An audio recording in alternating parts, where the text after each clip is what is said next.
I have to say that I was a big fan as a little kid.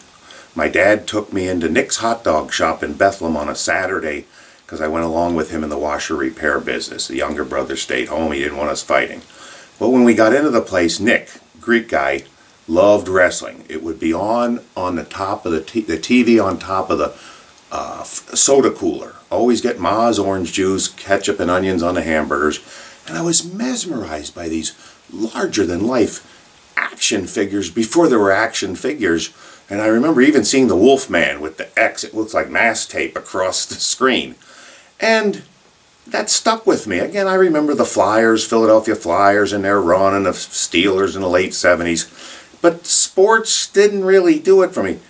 I don't call it sport. The sport of professional wrestling, I got the biggest kick out of. And we never went. My dad was older than my mother by 14 years. She came off the boat from Germany. We never went bowling, never went to the movies. But by gum, my dad took us, probably around junior high age, to the agricultural hall in the Allentown Fairgrounds where the WWWF TV tapings were. And I'll never forget walking in there, because it was summertime for the first time. This would have been 7th grade, 6th, 7th grade. They can pinpoint the time, because then they'll know when the angle was with Sweet Hanson. We walked in, and one of the early matches was on, because you'd pay $3 to see 3 hours, sometimes 4 in the winter months, of professional wrestling. I walked in, and I kind of was suspect. I mean, these big, larger-than-life actors, but come on, they could be killing themselves, but they're not. At one point, my dad got fed up with the cigarette smoke in there, how these athletes worked, because it was a fog of smoke there. And then at some point, he would drop me and my younger brother off, and then he'd come back and pick us up because he didn't want to deal with the smoke. So then we'd tell him, oh, we're a little later, calling a payphone, dime then. And he just, oh, we're still, these matches are still going on. But we'd hang around in the back, watch Tony Gurria, Larry Zbyszko, and all the wrestlers and stuff backstage as you go around the back and such.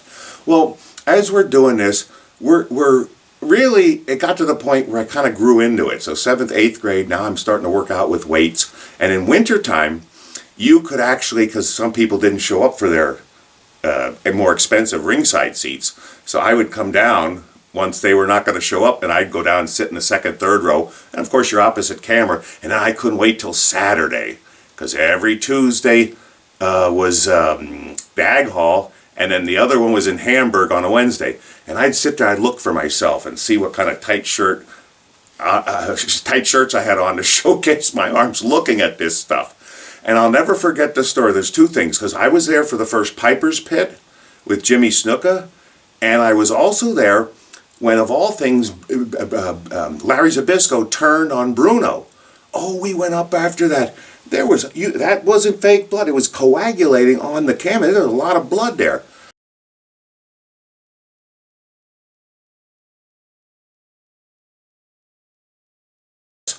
We get there and we go, now Brad, no offense to your gym, but we need a real gym.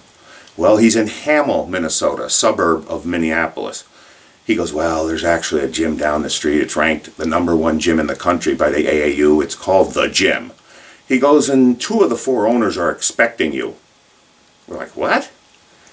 He goes, well, it's a Jim Younger, another silent partner, but the Road Warriors are 2 of the 4 owners from this gym. We're thinking on TV they're from Chicago. It turns out they're from Minneapolis. Joe Laurinaitis, Road Warrior Animal, actually is from Philadelphia. His dad got transferred when he was age 12. That's the older brother of John Laurinaitis. So when we get there, he said, yeah, I showed them pictures of you guys. They want to meet you. This is when we first got there, the Road Warriors. So we're at the gym, their gym, and we're working out. That big food display, big thing upstairs, big thing, and a separate gym area where the chalk and powder was. You couldn't go in the place, in that area of the gym, unless you meet certain criteria. Mr. This, Mr. That, 500-pound bench press or whatever. Didn't want the chalk and powder all over the gym. Well, we get back, because Rengens was in Japan, and he happened to buy a video camera. So we actually saw it backstage of Road Warrior Hawk taking a backdrop and breaking his leg. He comes back early.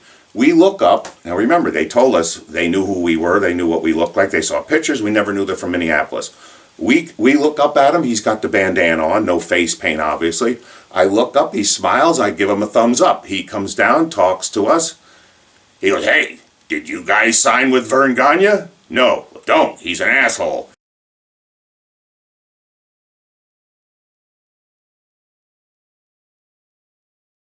And Barry Darsow said, Brad said, you guys have a lot of talent. He goes, you should really go somewhere like Don Owen in Portland or Stu Hart in Calgary, learn the work before you go on to one of these national promotions. He says, because they could eat you up there. And I looked at Brad and he nodded affirmatively. It's the only time that he gave an opinion, so to speak. Well, we tucked it away, but in our minds, look, we're already halfway across the country from Allentown. You got arguably, the top tag team of the time, the Road Warriors, wanting us to come to Charlotte, an 8-hour road trip, and you want us to go twice as far across the country to Portland, Oregon, or Calgary, Alberta, in Canada, not even in this country. Well, it was an obvious decision. We go to Charlotte.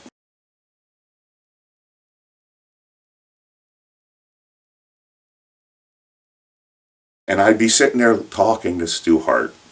Now here it gets a little interesting. And I would listen to him telling me, he goes, well, you know, when you get out there, you're supposed to listen to the heel. He says, but you like to eat, don't you?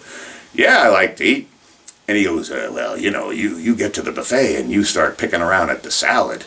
He goes, some other glutton will get there and all the shrimp and the prime rib will be gone. He says, when you get out there, get to the shrimp and the prime rib. Don't wait. The point is, don't wait for the heel to tell you something. Just go out and grab what you want to eat.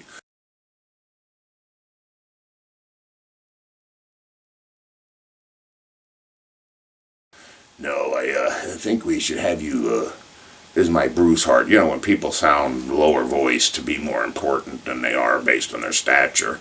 Yeah, well, I was thinking more so that we'll have you, we'll have you come from Steel Town, Pittsburgh. I said, I'm from Bethlehem. I was born in Bethlehem. It's a steel town. Nobody knows Bethlehem, Pittsburgh, and, you know, Bronsky, Brick Bronsky. So when he says in his book that he goes, or the interview, he goes by the name Brick Bronsky. No, you gave me the damn name. So I'm sitting there and I'm listening to this, and he goes, no, Pittsburgh Bronsky. And I knew, can you say this? There was a gay band like the YMCA, Village People in Canada, the Bronsky Beat. I knew, okay, Bruce, you like your little ribs.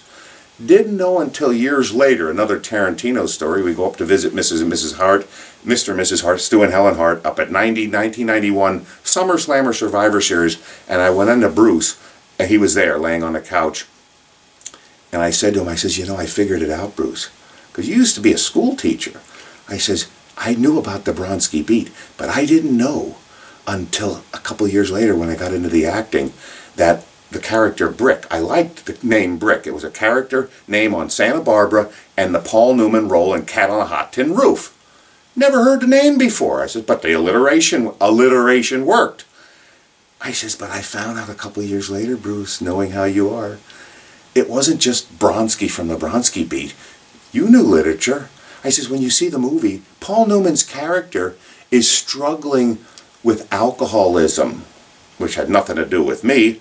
I says, but that was Hollywood that couldn't deal with the homophobia of it. If you read the Tennessee Williams play, the character Brick is a closet homosexual that's using alcohol to mask his real inner turmoil.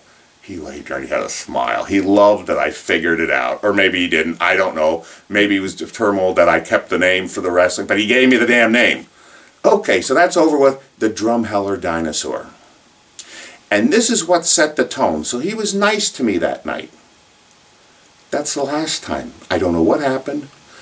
I don't know that it was the Drumheller Dinosaur, but here's what happened. This rib apparently came about from Jake the Snake Roberts, who was in the territory almost 10 years before I got there. And it apparently was his idea. Okay, you can have an idea of a rusty well. That doesn't mean the well's any good. The point is, they had us drive up, and they said they did this to rookies.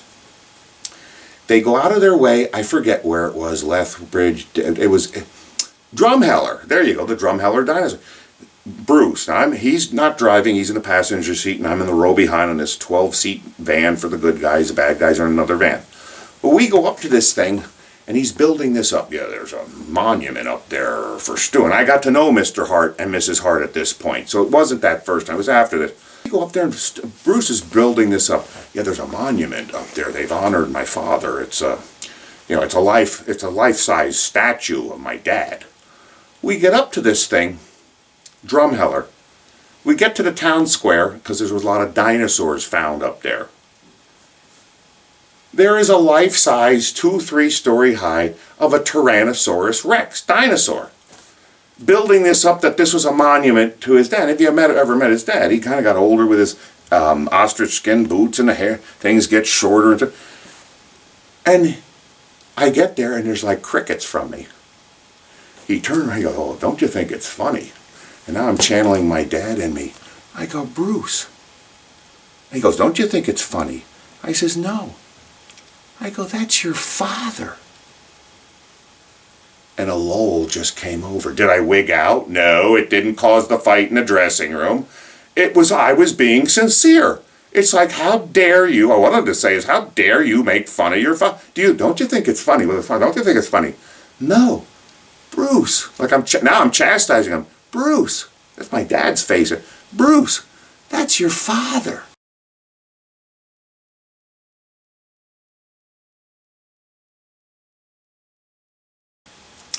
Becky, who's calling me because she had the calling card, and she said, listen, I stalked Mr. Hart.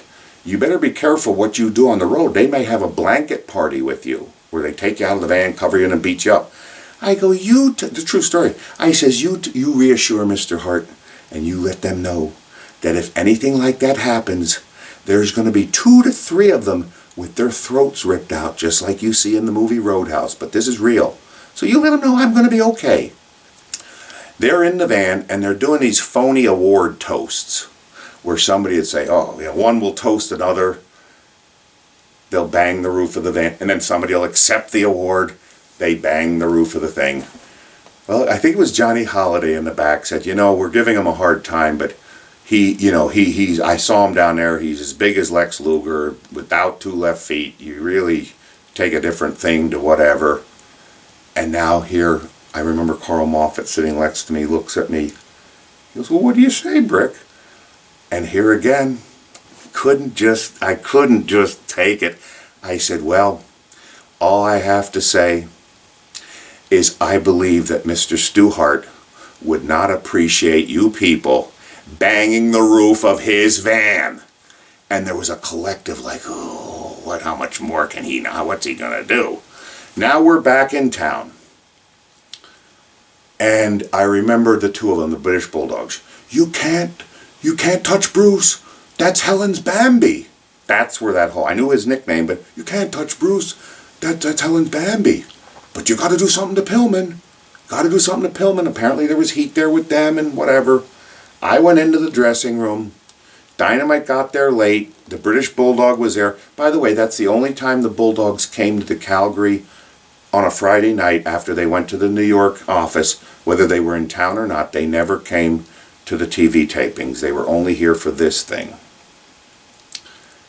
What ended up happening, and now we're spilling everything that from there.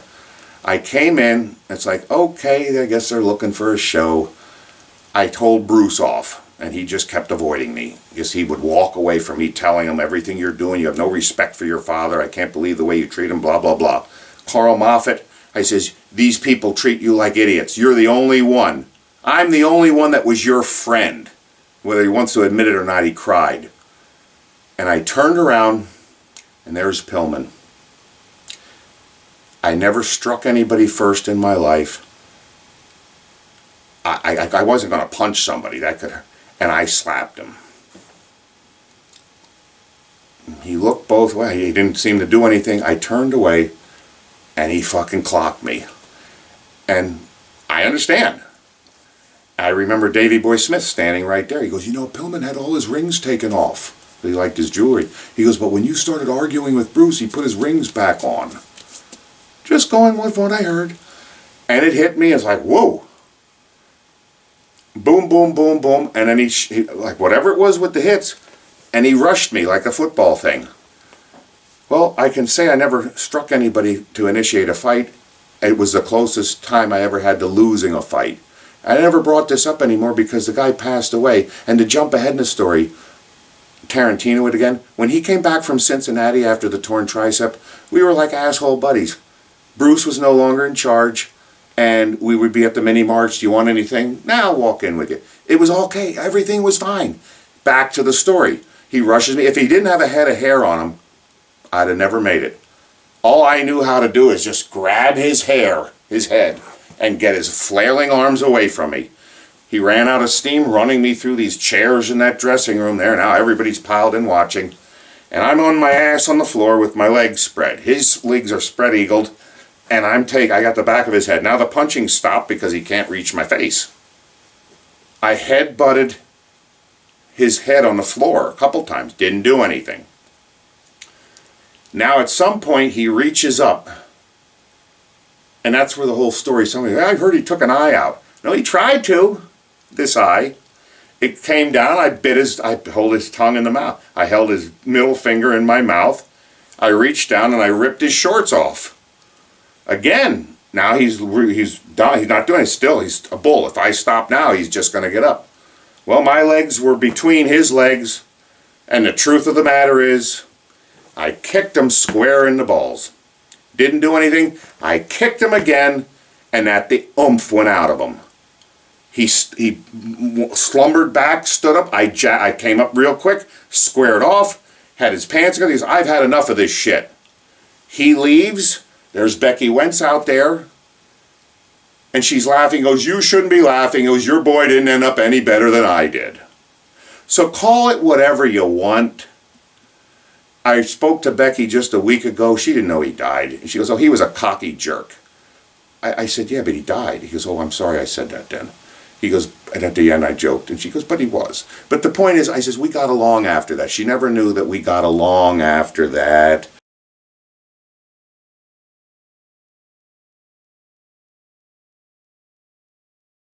Back to old yellow journalist Uncle Davey Meltzer. He reports in his newsletter that, oh, Pillman beat up Bronsky so bad that they couldn't show his match on television. Because he was Pillman's boy. You know, he loved Pillman. And of course, the authenticity of coming from the NFL and this, that, and the other, the dream boat and blah, blah, blah. And of course, Bruce sending all these disparaging things about me. Too stupid to realize you're making Kerry Brown look bad. Bottom line is the guy didn't have an editor, had no fact checker to anything that was going on, made the guy look stupid again for the third time, and I'm done. Bruce the puppeteer had Meltzer's Pinocchio here to lie for him.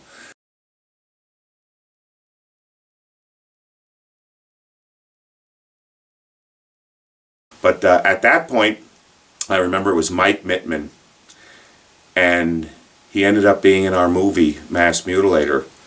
And he was a local referee, but he was, when it was national TV tapings and such, national TV tapings. And he said to me, he goes, Jeff, you're worried about what they're going to do with you. And he looked over at like Dino Bravo and Hercules and so forth. He says, these wrestlers are wondering how long they're still going to be here. He says, if you can get into movies with Dale Schneck, he goes, I would pursue that.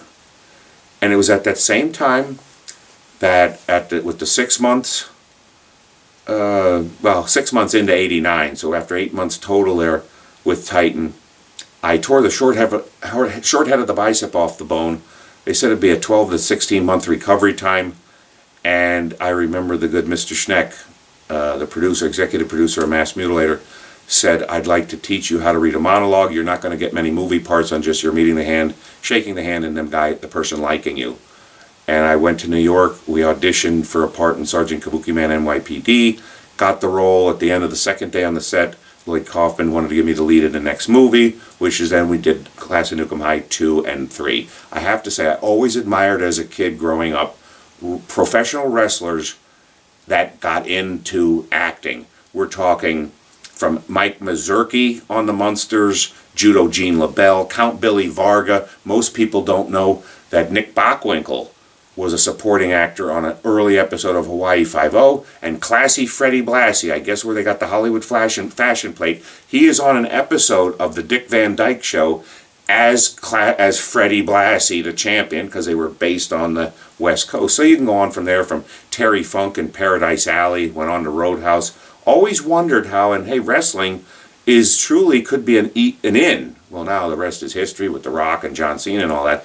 But that I admired, where they could work their way into things and so forth. So after doing these trauma films, it was Tom Taylor, who's in one of these pictures, and one of the stars of Mass Mutilator, approached me, mutual compatriot with Mr. Dale Schneck, and he wanted me to put together for him a demo reel for his karate stuff. At which point he came to me and he said that, because I'd learned from the second unit director, Phil O'Dell, on the Nukem High movies on how to shoot fight sequences. The director wasn't even there.